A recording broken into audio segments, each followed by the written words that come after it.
সাধারণ ভবিষ্য তহবিল বিধিমালা ১৯৭৯ অনুচ্ছেদ ৩ মোতাবেক জুন মাসের বেতন বিল হতে আপনার সাধারণ ভবিষ্য তহবিলে কর্তনকৃত জমা বা অগ্রিমের টাকার পরিমাণ বাড়ানো বা কমানো যাবে। সাধারণত জিপিএফ অর্থাৎ জেনারেল প্রভিডেন্ট ফান্ডের হিসাব বছরের ধরা হয় জুন থেকে মে মাস সময় পর্যন্ত। এটি মূলত বেতন হওয়ার তারিখ বা মাস বিবেচনায় নিয়ে করা হয়েছে। পরবর্তী কোনো আদেশ জারি না হওয়া পর্যন্ত জুন মাসের বেতন বিল হতেই স্থিতি বা অগ্রিম কর্তন হ্রাস বৃদ্ধি করা যাবে।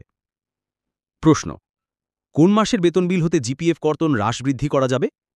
উত্তর: জুন মাসের বেতন বিল থেকে।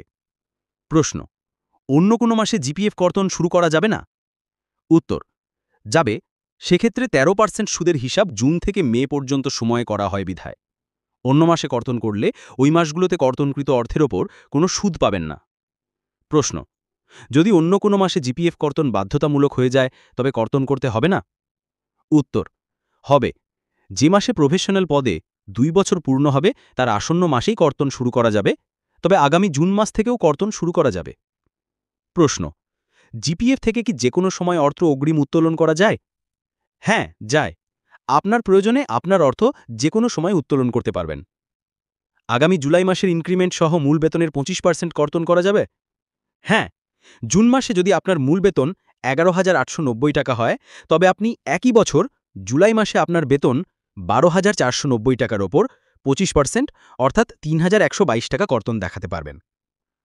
জিপিএফ সংক্রান্ত আপনাদের যদি কোনো প্রশ্ন থেকে থাকে তাহলে কমেন্টের মাধ্যমে করতে পারেন, তার সমাধান দেওয়ার চেষ্টা করব। ধন্যবাদ।